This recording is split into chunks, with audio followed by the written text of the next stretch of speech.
ನಮಸ್ಕಾರ ಮಕ್ಕಳೇ, ಜನಧ್ವನಿ ಪ್ರಸ್ತುತಪಡಿಸುತ್ತಿರುವ ಕನ್ನಡ ಟಿಪ್ಪಣಿ ಕಾರ್ಯಕ್ರಮಕ್ಕೆ ತಮ್ಮೆಲ್ಲರಿಗೂ ಪ್ರೀತಿಪೂರ್ವಕ ಸ್ವಾಗತ. ಇಂದಿನ ವಿಷಯ 6ನೇ ತರಗತಿಯ ಪ್ರಥಮ ಭಾಷೆ ಸಿರಿಗನ್ನಡದ ಪಾಠ ಡಾಕ್ಟರ್ ರಾಜ್ಕುಮಾರ. ಕಾರ್ಯಕ್ರಮದ ಪ್ರಸ್ತುತಿ ನಂಜನಗೂಡು ತಾಲೂಕಿನ ಬಿದಿರುಗೂಡು ಸರ್ಕಾರಿ ಪ್ರೌಢಶಾಲೆಯ ಮುಖ್ಯ ಶಿಕ್ಷಕಿಯಾದ ಶ್ರೀಮತಿ ಭಾಗ್ಯಲಕ್ಷ್ಮಿರವರು. ಹಲೋ ಮಕ್ಕಳೇ, ಕರ್ನಾಟಕ ಪಠ್ಯಪುಸ್ತಕ ಸಂಘ ರಚಿಸಿ ಹೊರತಂದಿರುವ 6ನೇ ತರಗತಿಯ ಪ್ರಥಮ ಭಾಷೆಯ ಕನ್ನಡ ಪಠ್ಯಪುಸ್ತಕ ಸಿರಿಗನ್ನಡದ 4ನೇ ಪಾಠ ಡಾಕ್ಟರ್ ರಾಜ್ಕುಮಾರ್. ಈ ಪಾಠದ ಬಗ್ಗೆ ನಾವಿಂದು ತಿಳಿದುಕೊಳ್ಳೋಣ. ಈ ಪಾಠವನ್ನು ರಚಿಸಿರುವವರು ಡಾಕ್ಟರ್ ಎಚ್.ಎಸ್. ಸತ್ಯನಾರಾಯಣ. ಡಾಕ್ಟರ್ ಎಚ್.ಎಸ್. ಸತ್ಯನಾರಾಯಣ ಅವರು ಜನಿಸಿದ್ದು ಚಿಕ್ಕಮಗಳೂರಿನಲ್ಲಿ. ಶ್ರೀಮತಿ ಇಂದಿರಮ್ಮ ಮತ್ತು ಶ್ರೀ ಎಚ್.ಕೆ. ಶ್ರೀನಿವಾಸ ದಂಪತಿ ಇವರ ತಾಯಿ ಹಾಗೂ ತಂದೆ. BA ಪದವಿಯನ್ನು ತೀನಂ ಶ್ರೀ ಸ್ಮಾರಕ ಚಿನ್ನದ ಪದಕದೊಂದಿಗೆ ಪಡೆದು ಪೂರ್ಣಚಂದ್ರ ತೇಜಸ್ವಿ ಅವರ ಕಥನ ಸಾಹಿತ್ಯದ ಸಾಂಸ್ಕೃತಿಕ ನೆಲೆಗಳು ಎಂಬ ಪ್ರೌಢ ಪ್ರಬಂಧಕ್ಕೆ ಡಾಕ್ಟರೇಟ್ ಪದವಿ ಪಡೆದರು. ಸಾಹಿತ್ಯ ವಿಮರ್ಶೆ, ಲಲಿತ ಪ್ರಬಂಧ, ಅಂಕಣ ಬರಹಗಳಲ್ಲಿ ಕೃಷಿ ಮಾಡಿ ಅಪೂರ್ವ ಒಡನಾಟ, ಅಲಕ್ಷಿತ ಹೃದಯ ದೀಪ, ಕಣ್ಣೋಟ, ನುಡಿಚಿತ್ರ, ಪನ್ನೇರಳೆ, ನಗೆ ಮೊಗದ ಅಜ್ಜ ಮಾಸ್ತಿ, ಗಿರೀಶ್ ಕಾರ್ನಾಡ್ ಬದುಕು ಬರಹ ಮುಂತಾದ ಕೃತಿಗಳನ್ನು ರಚಿಸಿದ್ದಾರೆ. ಉದಯೋನ್ಮುಖ ವರ್ಧಮಾನ ಪ್ರಶಸ್ತಿ, ಸಾಹಿತ್ಯ ಪರಿಷತ್ತಿನ ದತ್ತಿ ಬಹುಮಾನ, ಹಿರೇಮಲ್ಲೂರು ಈಶ್ವರನ್ ರಾಜ್ಯ ಪ್ರಶಸ್ತಿ ಮುಂತಾದ ಗೌರವಗಳಿಗೆ ಪಾತ್ರರಾಗಿರುವ ಡಾಕ್ಟರ್ ಎಚ್.ಎಸ್. ಸತ್ಯನಾರಾಯಣ ಅವರಿಗೆ ಕರ್ನಾಟಕ ಸರ್ಕಾರವು 2017ರ ಸಾಲಿನ ಅತ್ಯುತ್ತಮ ಉಪನ್ಯಾಸಕ ಎಂದು ರಾಜ್ಯ ಪ್ರಶಸ್ತಿಯನ್ನಿತ್ತು ಪುರಸ್ಕರಿಸಿದೆ. ಪ್ರಸ್ತುತ ಚಿಕ್ಕಮಗಳೂರಿನ ಬಸವನಹಳ್ಳಿ ಬಾಲಿಕಾ ಸರ್ಕಾರಿ ಪದವಿ ಪೂರ್ವ ಕಾಲೇಜಿನಲ್ಲಿ ಇವರು ಕನ್ನಡ ಉಪನ್ಯಾಸಕರಾಗಿದ್ದಾರೆ. ಡಾಕ್ಟರ್ ರಾಜಕುಮಾರ್ ಪಾಠದ ಆಶಯವೇನೆಂದು ನೋಡುವುದಾದರೆ, ಯಾವುದೇ ಬಗೆಯ ಮೂಲಭೂತ ಸೌಕರ್ಯಗಳೂ ಇಲ್ಲದೆ ಕಡು ಬಡತನದಲ್ಲಿ ಅರಳಿದ ಪ್ರತಿಭೆಯೊಂದು ನಾಡಿನ ಜನರ ಕಣ್ಮಣಿಯಾಗುವುದು, ಎತ್ತರದ ಸಾಧನೆ ಮಾಡಿ ಜನಮಾನಸದಲ್ಲಿ ಶಾಶ್ವತವಾಗಿ ನೆಲೆ ನಿಲ್ಲುವುದು ಸಾಮಾನ್ಯದ ಮಾತಲ್ಲ. ನಾಡೋಜ, ನಟ ಸಾರ್ವಭೌಮ ಡಾಕ್ಟರ್ ರಾಜಕುಮಾರ ಅವರ ಬದುಕು ಕೂಡ ಇಂತಹ ಅಸಾಮಾನ್ಯ ಸಾಧನೆಗೆ ಮಾದರಿಯಾಗಿದೆ. ತಮ್ಮ ಅಪೂರ್ವ ಪ್ರತಿಭೆಯ ನಟನೆ, ಗಾಯನ, ಕನ್ನಡ ಪರವಾದ ಉಜ್ವಲ ಪ್ರೀತಿ ಮತ್ತು ಸುಸಂಸ್ಕೃತ ಸಜ್ಜನಿಕೆಯ ನಡವಳಿಕೆಯಿಂದ ಡಾಕ್ಟರ್ ರಾಜಕುಮಾರ್ ಅವರು ನಮ್ಮ ನಾಡು ಕಂಡ ಮೇರು ವ್ಯಕ್ತಿತ್ವವೆನಿಸಿದ್ದಾರೆ. ಅವರ ಬದುಕಿನ ಕೆಲವು ವಿವರಗಳ ಅವಲೋಕನದಿಂದ ನಾಡಿನ ಮಕ್ಕಳು ಸ್ಫೂರ್ತಿ ಹೊಂದಬಲ್ಲರೆಂಬುದು ಈ ಪಾಠದ ಆಶಯವಾಗಿದೆ. ಬನ್ನಿ ಪಾಠ ವಾಚನ ಮಾಡೋಣ. ಡಾಕ್ಟರ್ ರಾಜಕುಮಾರ ಅವರು ಚಾಮರಾಜನಗರ ಜಿಲ್ಲೆಗೆ ಸೇರಿದ ಗಾಜನೂರಿನಲ್ಲಿ 24 ಏಪ್ರಿಲ್ 1929ರಂದು ಜನಿಸಿದರು. ಸಿಂಗಾನಲ್ಲೂರು ಮೂಲದ ಶ್ರೀಯುತ ಪುಟ್ಟಸ್ವಾಮಯ್ಯನವರು ರಾಜಕುಮಾರ್ ಅವರ ತಂದೆ. ತಾಯಿ ಗಾಜನೂರಿನವರಾದ ಶ್ರೀಮತಿ ಲಕ್ಷ್ಮಮ್ಮನವರು. ಈ ದಂಪತಿ ಗಂಡು ಮಗುವನ್ನು ಕರುಣಿಸೆಂದು ತಮ್ಮ ಇಷ್ಟ ದೈವ ಮುತ್ತತ್ತಿರಾಯನಿಗೆ ಹರಕೆ ಹೊತ್ತಿದ್ದರಂತೆ. ಹಾಗಾಗಿ ಆ ದೇವರ ಹೆಸರನ್ನೇ ಮಗನಿಗೆ ಇಟ್ಟರು. ರಾಜ ಎಂಬುದು ರಾಯ ಎಂಬುದರ ತದ್ಭವ ರೂಪವಾಗಿರುವುದರಿಂದ ಮುತ್ತುರಾಯಸ್ವಾಮಿಯ ಹೆಸರು ಮುತ್ತುರಾಜ ಎಂದಾಗಿದ್ದು ಮಾತ್ರವಲ್ಲ, ಕನ್ನಡಿಗರ ಮನಗೆದ್ದ ರಾಜಕುಮಾರನೇ ಆಗಿದ್ದು ಆಕಸ್ಮಿಕವಲ್ಲ. ಮುತ್ತುರಾಜನೊಳಗಿನ ಪ್ರತಿಭೆಯು ವಿಕಾಸಗೊಂಡ ಪರಿ ಅದು. ಮಳೆಯಿಲ್ಲದೆ ಕಂಗೆಟ್ಟಿದ್ದ ನೆಲಕ್ಕೆ ಸ್ವಾತಿಯ ಮಳೆ ಸುರಿದು ತಂಪೆರೆಯುವ ತೆರೆದಿ ಜೋರು ಮಳೆ ಸುರಿಯುವಾಗ ಹುಟ್ಟಿದ ಮುತ್ತುರಾಜರ ಜನನದಿಂದ ಮನೆ ಮಂದಿಯೆಲ್ಲ ಸಂಭ್ರಮಪಟ್ಟರು. ಬಾಲ್ಯದಲ್ಲಿಯೇ ಮುತ್ತುರಾಜರಿಗೆ ಬಡವರ ಕಷ್ಟ ಕಂಡು ಮರುಗುವ ಗುಣವಿತ್ತು. ಶಾಲೆಯಲ್ಲಿ ಕೂತಿದ್ದರೂ ಅವರ ಮನಸ್ಸು ಬಡತನ, ಹಸಿವು, ಕಷ್ಟಗಳತ್ತ ಹೊರಳುತ್ತಿತ್ತು. ಇದರೊಂದಿಗೆ ಹಳ್ಳಿಗಾಡಿನ ಸುಪ್ರಸನ್ನತೆ, ಸುಂದರ ಪರಿಸರ, ಮುಗ್ಧ ಜನರ ಆಚಾರ ವಿಚಾರಗಳು, ಹಳ್ಳ ಕೊಳ್ಳ, ಕಾಡು ಮುಂತಾದವೆಲ್ಲ ಮುತ್ತುರಾಜರ ಭಾವಲೋಕವನ್ನು ಹಿಗ್ಗಿಸುತ್ತಿತ್ತು. ಶಾಲೆಯಲ್ಲಿ ಕಲಿತದ್ದು 3ನೆಯ ತರಗತಿಯವರೆಗೆ ಮಾತ್ರವಾದರೂ ಆ ವಯಸ್ಸಿನಿಂದಲೇ ಆದ ಲೋಕಾನುಭವದ ಶಿಕ್ಷಣದ ಪಾತ್ರ ಇವರ ವ್ಯಕ್ತಿತ್ವವನ್ನು ರೂಪಿಸಿತು.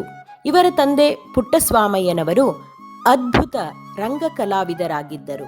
ಸೋದರ ಮಾವಂದಿರು ಸೊಗಸಾದ ಗಾಯಕರಾಗಿದ್ದರು. ಈ ಪರಿಸರದಲ್ಲಿ ತಮ್ಮ ಬಾಲ್ಯವನ್ನು ಕಳೆದ ಮುತ್ತುರಾಜರಿಗೆ ಸಹಜವಾಗಿಯೇ ರಂಗಭೂಮಿ ಕೈಬೀಸಿ ಕರೆಯಿತು. ಮುತ್ತುರಾಜ ಅವರು ಬಾಲನಟನಾಗಿ ಕಲಾಪ್ರಪಂಚಕ್ಕೆ ಕಾಲಿಟ್ಟರು. ಗುಬ್ಬಿ ವೀರಣ್ಣನವರ ನಾಟಕ ಕಂಪನಿಯಲ್ಲಿ ಮೊದಮೊದಲು ಸಖಿ, ಸೇವಕಿಯಂತಹ ಸಣ್ಣ ಪುಟ್ಟ ಪಾತ್ರಗಳನ್ನು ಮಾಡಬೇಕಾಯಿತು. ಆಮೇಲೆ ಮತ್ತೋರ್ವ ಹಿರಿಯ ರಂಗಭೂಮಿಯ ಕಲಾವಿದರಾದ ಶ್ರೀ ಸುಬ್ಬಯ್ಯ ನಾಯ್ಡು ಅವರ ನಾಟಕ ಕಂಪನಿಗೆ ಸೇರಿ ಅನೇಕ ಮಹತ್ವದ ಪಾತ್ರಗಳನ್ನು ನಿರ್ವಹಿಸುತ್ತಾ ಬೆಳೆಯುತ್ತಿರುವಾಗ ತಂದೆಯವರ ಅಕಾಲಿಕ ಮರಣದ ದುಃಖ ಎದುರಾಯಿತು. ಇಡೀ ಕುಟುಂಬವನ್ನು ಕಾಪಾಡಬೇಕಾದ ಜವಾಬ್ದಾರಿಯನ್ನು ಆತ್ಮವಿಶ್ವಾಸದಿಂದ ಎದುರಿಸಿದ ಮುತ್ತುರಾಜರು ಈ ಅನುಭವ ಮತ್ತು ಅಭಿನಯ ಎರಡರಿಂದಲೂ ಮಾಗುತ್ತಾ ಸಾಗಿದರು. ಕಷ್ಟದ ದಿನಗಳಲ್ಲೇ ಕಲಾವಿದನ ಕೈಹಿಡಿದು ಸಂಸಾರದ ಬದುಕಿಗೆ ಹೆಗಲೆಣೆಯಾದವರು ಮುತ್ತುರಾಜರ ಸೋದರ ಮಾವನ ಮಗಳಾದ ಪಾರ್ವತಮ್ಮನವರು. ಭಕ್ತ ಪ್ರಹ್ಲಾದ, ಶ್ರೀನಿವಾಸ ಕಲ್ಯಾಣದಂತಹ ಪೌರಾಣಿಕ ಚಲನಚಿತ್ರಗಳಲ್ಲಿ ಸಣ್ಣ ಪುಟ್ಟ ಪಾತ್ರಗಳಲ್ಲಿ ಕಾಣಿಸಿಕೊಂಡಿದ್ದರೂ 1954ರಲ್ಲಿ ತೆರೆಕಂಡ ಬೇಡರ ಕಣ್ಣಪ್ಪ ಎಂಬ ಚಿತ್ರವು ಮುತ್ತುರಾಜರ ಬದುಕಿನಲ್ಲಿ ಹೊಸ ಅಧ್ಯಾಯ ಬರೆಯಿತು. ಈ ಚಿತ್ರದ ನಿರ್ದೇಶಕರಾದ HLN ಸಿಂಹ ಅವರು ಮುತ್ತುರಾಜ ಎಂಬ ಹೆಸರನ್ನು ರಾಜಕುಮಾರ ಎಂದು ಬದಲಾಯಿಸಿ ಬೆಳ್ಳಿತೆರೆಗೆ ಪರಿಚಯಿಸಿದರು. ತಮ್ಮ ಹೆಸರನ್ನು ಬದಲಾಯಿಸುವುದು ಮುತ್ತುರಾಜರಿಗೆ ಇಷ್ಟವಿರಲಿಲ್ಲವಂತೆ. ಆದರೆ ಕನ್ನಡಿಗರು ರಾಜಕುಮಾರ ಎಂಬ ಹೆಸರನ್ನೇ ತಮ್ಮ ಹೃದಯ ಸಿಂಹಾಸನದಲ್ಲಿ ಇರಿಸಿಕೊಳ್ಳುವಂತೆ ತಾವು ಅಭಿನಯಿಸಿದ ಪ್ರತಿಯೊಂದು ಪಾತ್ರಕ್ಕೂ ರಾಜಕುಮಾರ್ ಜೀವ ತುಂಬಿದರು. ರಾಜಕುಮಾರ್ ಅವರು ಅಭಿನಯಿಸಿದ ಭಕ್ತಿ ಪ್ರಧಾನವಾದ ಭಕ್ತ ವಿಜಯ, ಓಹಿಲೇಶ್ವರ, ಶ್ರೀಕೃಷ್ಣ ಗಾರುಡಿ, ಭಕ್ತ ಕುಂಬಾರ, ಸಂತ ತುಕಾರಾಮ್, ಭಕ್ತ ಕನಕದಾಸ ಮುಂತಾದ ಚಿತ್ರಗಳನ್ನು ನೋಡಿದ ಚಿತ್ರ ರಸಿಕರು ರಾಜಕುಮಾರ ಅವರ ಮನೋಜ್ಞ ಅಭಿನಯಕ್ಕೆ ಸೋತು ಹೋದರು. ಅತ್ಯಂತ ಯಶಸ್ಸು ಗಳಿಸಿದ ಭಕ್ತ ಪ್ರಹ್ಲಾದ, ಮಯೂರ, ಬಭ್ರುವಾಹನ, ಕವಿರತ್ನ ಕಾಳಿದಾಸ ಮುಂತಾದ ಚಿತ್ರಗಳಲ್ಲಿನ ಅಭಿನಯವಂತೂ ರಾಜಕುಮಾರರಿಗೆ ಅಪಾರವಾದ ಜನಪ್ರೀತಿ, ಕೀರ್ತಿ, ಪುರಸ್ಕಾರಗಳನ್ನು ಹೊತ್ತು ತಂದವು. ಸಂಧ್ಯಾರಾಗ, ಸನಾದಿ ಅಪ್ಪಣ್ಣ, ಜೀವನ ಚೈತ್ರ, ಕಸ್ತೂರಿ ನಿವಾಸ, ಬಂಗಾರದ ಮನುಷ್ಯ, ದೇವತಾ ಮನುಷ್ಯ ಮುಂತಾದ ಸಾಮಾಜಿಕ ಚಿತ್ರಗಳು ಕನ್ನಡ ಚಿತ್ರರಂಗದಲ್ಲಿ ಹೊಸ ದಾಖಲೆಯನ್ನು ಬರೆದವು. ಜನ ಮೆಚ್ಚಿದ ರಸಿಕರ ರಾಜ ಎನಿಸಿದ್ದು ಹೀಗೆ. ಯೋಗದಿಂದ ಸಾಧಿಸಿದ್ದ ಸುಂದರ ಮೈಕಟ್ಟು, ಮುಗ್ಧ ಸ್ನಿಗ್ಧ ನಗೆಯ ಮುಖಭಾವ, ಸರಳ ಸೊಬಗಿನ ನಯವಂತಿಕೆಯ ಆಚಾರ ವಿಚಾರ ಇವೆಲ್ಲವೂ ರಸಿಕರ ರಾಜನ ಗುಣ ಶ್ರೀಮಂತಿಕೆ ಮತ್ತು ವ್ಯಕ್ತಿತ್ವದ ಬಗೆ. ತಮ್ಮ ಸೊಗಸಾದ ಕಂಠ ಮತ್ತು ಹಾಡುಗಾರಿಕೆಯಿಂದಲೂ ಕನ್ನಡಿಗರ ಮನಸೂರೆಗೊಂಡ ರಾಜಕುಮಾರ್ ಅವರು ಗಾನಗಂಧರ್ವ ಎನಿಸಿದರು. ಸಂಪತ್ತಿಗೆ ಸವಾಲ್ ಎಂಬ ಚಿತ್ರದಲ್ಲಿ ನಾಯಕ ಎಮ್ಮೆಯ ಮೇಲೆ ಕುಳಿತು ಹಾಡಿದ ಯಾರೇ ಕೂಗಾಡಲಿ ಊರೇ ಹೋರಾಡಲಿ ಎಂಬ ಗೀತೆಯು ದಿನ ಬೆಳಗಾಗುವುದರೊಳಗೆ ರಾಜಕುಮಾರ್ ಅವರನ್ನು ಹಿನ್ನೆಲೆ ಗಾಯಕರನ್ನಾಗಿ ಪರಿಚಯಿಸಿತು. ಚಿಕ್ಕಂದಿನಿಂದಲೂ ಇವರಿಗೆ ಹಾಡಲು ಬರುತ್ತಿತ್ತು. ಜೊತೆಗೆ ನಾಟಕಗಳಲ್ಲಿ ಹಾಡಿದ ಅನುಭವವೂ ಇತ್ತು. ಸಂಪತ್ತಿಗೆ ಸವಾಲ್ ಚಿತ್ರದಿಂದ ತಮ್ಮ ಪಾತ್ರಗಳಿಗೆ ತಾವೇ ಹಾಡಲಾರಂಭಿಸಿದ ರಾಜಕುಮಾರ್ ಅವರು ನೂರಾರು ಚಲನಚಿತ್ರ ಗೀತೆಗಳನ್ನು, ಸಾವಿರಾರು ಭಕ್ತಿಗೀತೆಗಳನ್ನು, ಅನೇಕ ಭಾವಗೀತೆಗಳನ್ನು ಹಾಡಿದ್ದಾರೆ. ಜೀವನ ಚೈತ್ರ ಚಿತ್ರದ ನಾದಮಯ ಈ ಲೋಕವೆಲ್ಲ ನಾದಮಯ ಎಂಬ ಅದ್ಭುತ ಗಾಯನಕ್ಕಾಗಿ ರಾಷ್ಟ್ರ ಪ್ರಶಸ್ತಿಯನ್ನು ಮುಡಿಗೇರಿಸಿಕೊಂಡ ಹಿರಿಮೆಯೂ ಇವರದಾಗಿದೆ. ನಟರಾಗಿ ಮಾತ್ರವಲ್ಲದೆ ಅನನ್ಯ ಕನ್ನಡ ಪ್ರೀತಿಗಾಗಿಯೂ ನಾಡು ರಾಜಕುಮಾರ್ ಅವರನ್ನು ಸದಾ ಸ್ಮರಿಸುತ್ತದೆ. ಎಂತಹ ಆಮಿಷ ಒಡ್ಡಿದರೂ ರಾಜಕುಮಾರ ಅವರು ಕನ್ನಡ ಬಿಟ್ಟು ಬೇರೆ ಭಾಷೆಯ ಚಿತ್ರಗಳಲ್ಲಿ ನಟಿಸಲು ಒಪ್ಪಲಿಲ್ಲ. ಅಂತಹ ಕನ್ನಡ ಪ್ರೀತಿ ಅವರದು. ಕರ್ನಾಟಕದಲ್ಲಿ ಕನ್ನಡ ಭಾಷೆಗೆ ಆದ್ಯತೆ, ಮಾನ್ಯತೆಗಳು ದೊರಕಬೇಕೆಂಬ ಸಂಕಲ್ಪದಿಂದ ಆರಂಭಿಸಿದ ಗೋಕಾಕ್ ಚಳುವಳಿಗೆ ಧುಮುಕಿದ ರಾಜಕುಮಾರ್ ಅವರು ಕನ್ನಡಿಗರ ಭಾವನೆಯ ಸ್ವರೂಪದ ಪ್ರತಿರೂಪದಂತೆ ಕಾಣಿಸಿಕೊಂಡು ಕನ್ನಡದ ಹೋರಾಟಕ್ಕೆ ಬಲ ತಂದರು.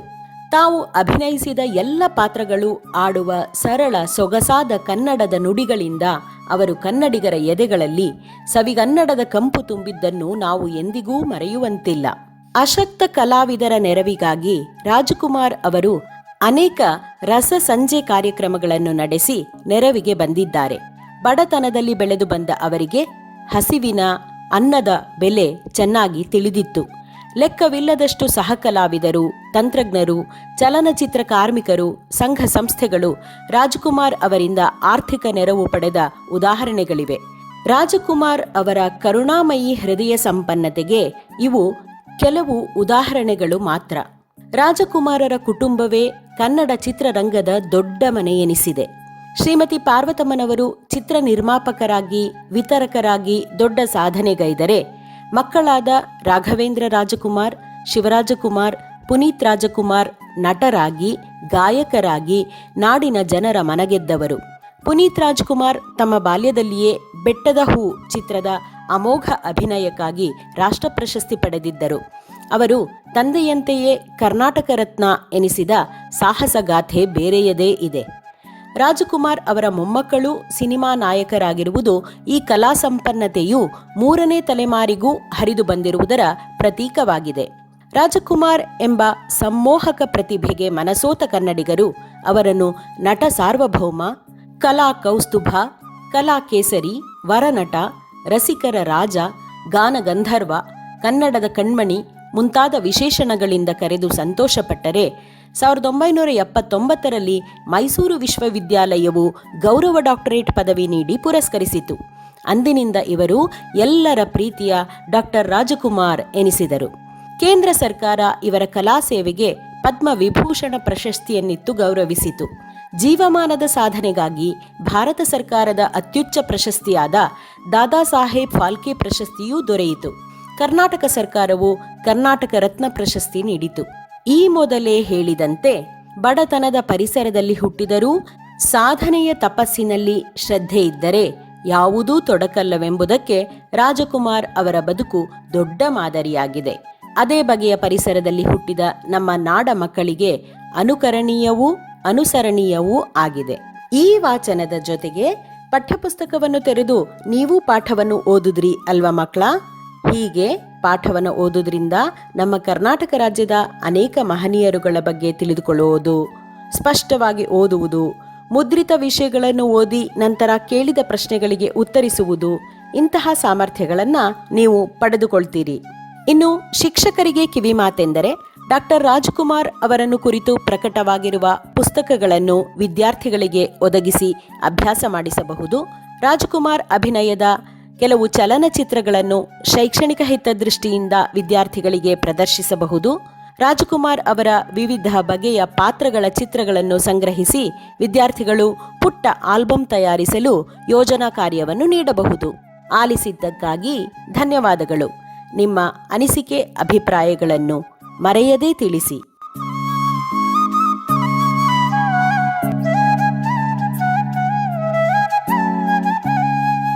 ತುಂಬ ಸಂತೋಷ ಮೇಡಮ್.